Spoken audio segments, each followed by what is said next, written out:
एक नाम है जो इन दिनों हर तरफ गूंज रहा है, खाटू श्याम जी, जिसे लोग कहते हैं हारे का सहारा, support of the defeated. Rajasthan के सीकर डिस्ट्रिक्ट में एक छोटा सा गांव है खाटू। वहां हर हफ्ते 2 लाख से ज्यादा लोग पहुंच जाते हैं। साल का काउंट करें तो 1 करोड़ से भी ऊपर। आजकल के यंग जनरेशन के लिए ये एक कूल स्पिरिचुअल डेस्टिनेशन बन गया है।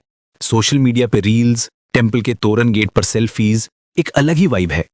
पर आखिर खाटू श्याम जी हैं कौन और उनकी कहानी का कनेक्शन महाभारत से कैसे जुड़ा है? इसके लिए हमें टाइम में थोड़ा पीछे जाना होगा। महाभारत के टाइम में एक योद्धा थे, बर्बरीक, भीम के पोते और घटोत्कच के बेटे। उनके पास ऐसी दिव्य शक्तियां थीं जो युद्ध का पासा पलट सकती थीं। उन्होंने अपनी मां को एक वचन दिया था, एक प्रतिज्ञा ली थी कि वो हमेशा कमजोर पक्ष, द लूजिंग साइड से लड़ेंगे। जब कुरुक्षेत्र का मैदान सजने लगा तो श्री कृष्ण को पता चला कि बर्बरीक भी युद्ध देखने आ रहे हैं। कृष्ण ने उनसे पूछा, तुम किसका साथ दोगे? बर्बरीक ने कामली जवाब दिया, जो हार रहा होगा मैं उसकी तरफ से लड़ूंगा। अब यहां एक प्रॉब्लम थी। अगर बर्बरीक पांडवों के अगेंस्ट लड़ते तो पांडव हारते, और जैसे ही पांडव हारने लगते बर्बरीक अपनी प्रतिज्ञा के हिसाब से उनकी साइड आ जाते। फिर कौरव हारने लगते तो वो फिर उनकी साइड चले जाते। Basically in the and Barbarik अकेले बचते और उन्हीं की जीत होती। युद्ध का कोई नतीजा ही नहीं निकलता। इस समस्या को देखते हुए कृष्ण एक ब्राह्मण का रूप लेकर बर्बरीक के पास गए। उन्होंने बर्बरीक से दान मांगा, एक ऐसा दान जिसके बारे में सुनकर कोई भी हिचकिचाएगा। कृष्ण ने उनसे उनका शीश, उनका सर दान में मांग लिया। बर्बरीक समझ गए कि यह कोई साधारण ब्राह्मण नहीं है। उन्होंने रिक्वेस्ट की, प्रभु आप अपने असली रूप में आइए। कृष्ण अपने रूप में आए और बर्बरीक ने बिना 1 सेकंड सोचे अपना शीश काटकर उनके चरणों में रख दिया। इस बलिदान से कृष्ण बहुत प्रभावित हुए।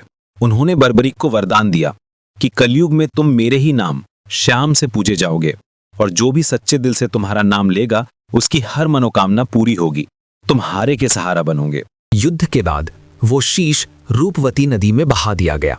सदियां बीत गई और वो शीश बहते बहते खाटू गांव की जमीन में कहीं दफन हो गया। फिर एक दिन एक अजीब घटना हुई। एक गाय, एक काऊ रोज एक जगह पर जाकर खड़ी हो जाती और उसके थन से दूध अपने आप बहने लगता।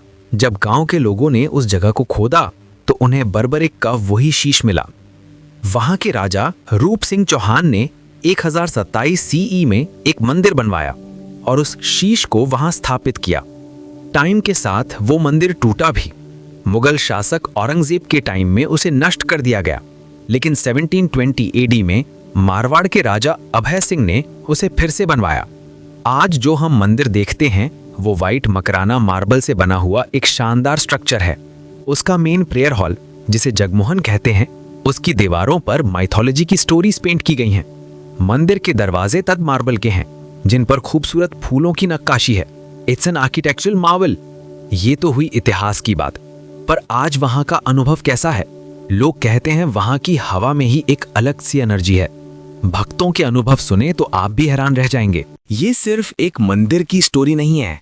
ये आस्था, फेथ, बलिदान, सैक्रिफाइस और विश्वास यानी ट्रस्ट की एक ऐसी दास्तान है जो हमें हर एरा में, हर जनरेशन को एक ही चीज रिमाइंड कराती है, वो ये कि हारे का सहारा।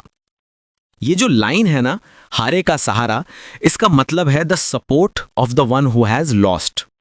जब लाइफ में लगे कि सब दरवाजे बंद हो गए हैं, जब आपको फील हो कि आप बिल्कुल अकेले पड़ गए हो, उस मोमेंट में एक सहारा।